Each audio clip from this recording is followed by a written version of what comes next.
So, ayan na po ang aking pakbit mga kamix. Ready to serve na at ang aking adobo. Yan. Mix it, everybody.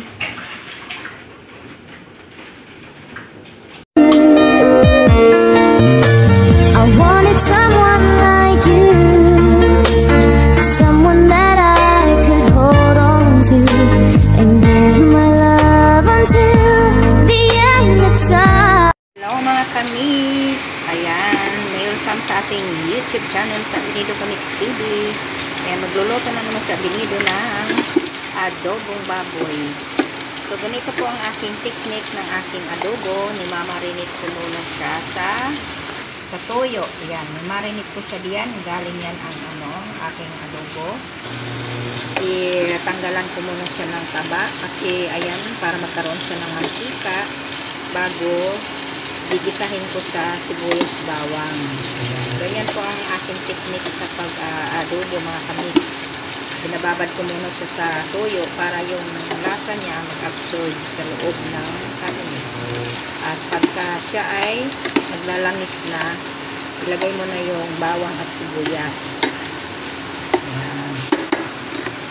At maglalaga din po ako ng itlog para sa adobo.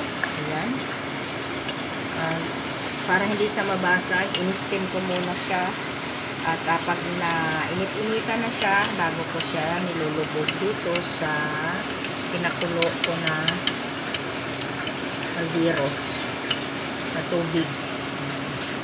Yan mga kamix. So, pagkagisa mo, yung pinagmarinitan mo, lagyan mo ng tubig, bubuhos mo na siya dito para pangkalambot niya. Yan. So, hintayin natin yan lumambot mga kamix. At magluluto rin ako ng pakbit. Ito lang ang aking ilalagay. Sitaw, kalabasa at talong. Kasi yan na lang po ang mga gulay na naiwan. Kung anong meron, available yun. Okay na yan mga kamix. Ito naman ang aking ilalagay sa aking pakbit. Bagnet bagoong. Kasi may karne na yan sa loob. At ito naman ang aking ingredients sa aking pakbit mga kamix. Ayan, taba, kunting baboy, kamatis at sibuyas, bawang magkasama na. So, hintayin natin yan mga kamix kung pag na-umpisahan ko na.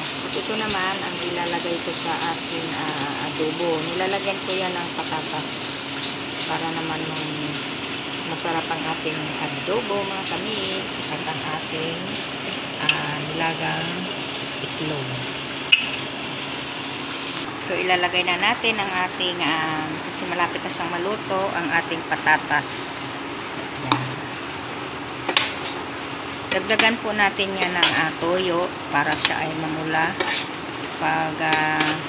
Kasi pag ako magluluto mga kamix, pag malapit na siyang maluto, saka ko siya titimplahan talaga ng todo. Kasi pag hilaw pa at iyong titimplahan, pag lumiit na ang tubig nun, doon mo maramdaman na maalat pa lang yung niluluto. Yan. Ang nilagay ko lang dyan ay paminta, at pamintang buo, at saka laurel, toyo. So, lalagyan ko na yan ng suka. Yan.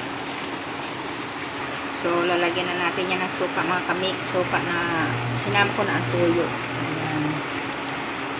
Yun. So, haluin na natin. At mamaya ay takpan pa natin yan para lumambot pa ulit. Kasi hindi pa siya masyadong malambot. At kasabay na siya ng patatas na lalambot yan ng patatas. So, kuberan muna natin yan mga kamix. At mamaya natin yan tikman kung okay na ang lasa. So, wait muna natin yan mga kamix, ang ating adobo. So, ayan mga kamix. Ito na ang ating adobo. Ayan. At timplado na yan. Sarap na. So, ilalagay na natin yung ating itlog na nilaga. Yun. Tatlo lang siya kasi yung isa nabasag. So, lalagyan mo siya ng sauce para siya ay sumarap at magkaroon ng lasa yung itlog. So, yan lang po ang aking luto at mamaya yung pakbit pagkatapos nito. Ayan, so nakaluto na tayo ng adobo. Ang pakbit naman mga kamix. So dahil luto na ang ating adobo, ang pakbit naman ang aking lulutuin mga kamix. Ayan, yung taba nilagyan ko ng konting tubig.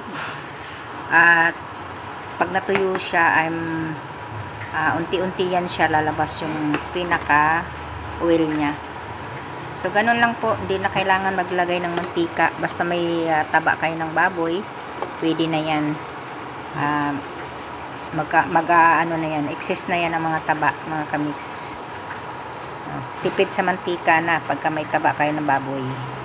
So ayan, yan, nagmamantika na yung ating taba mga kamix. Diba? Nagmamantika na siya. Hindi na kailangan kayo maglagay ng mantika, basta mayroon kayong taba mga kamix.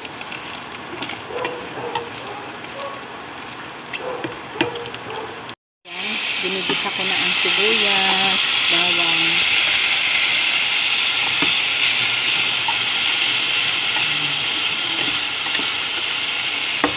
Lalagay na natin ang ating kamatis mga kamix.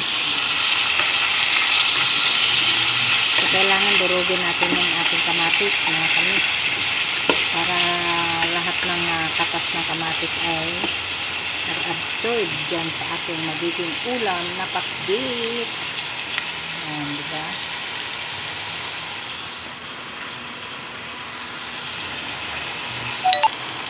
At hindi mawawala ang ating bagoong mga kamix. Ayan, may baboy na kasama. Halo-halo lang. Ayan. Gatin ang kamatis para siya magkaroon ng lasa.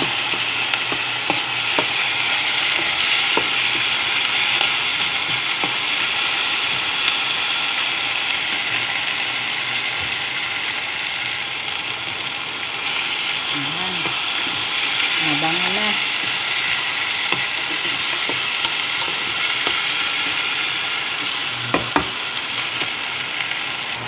So ayan, ununa natin paglagay ang ating kalabasa kasi yan ang matagal maluto. Yan muna ang ating uunahin.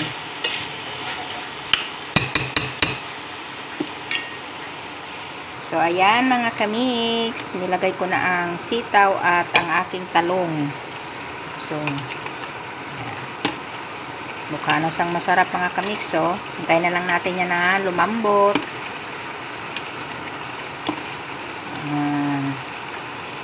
So cover muna natin yan mga kamix.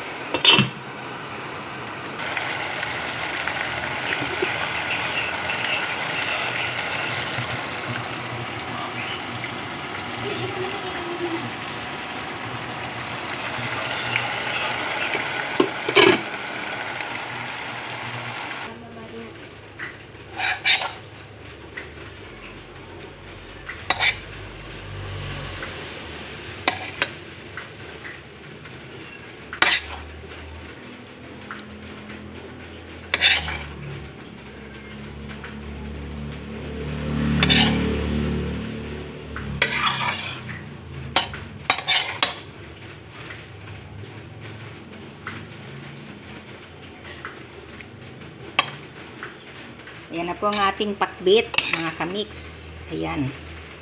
Pakbit ni Abinido. Ayan ang pakbit na Abinido. Ayan. Let's eat mga kamix. Ayan ang ating pakbit for today.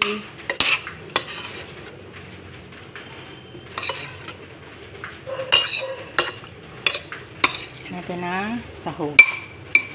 Ayan. Ayan. Ayan na po ang ating adobo na may itlog mga kamix. At ang aking mahiwagang pakbit. Ayan. Thank you for watching mga kamix. Like and share, comment. Bye-bye. Momomwa.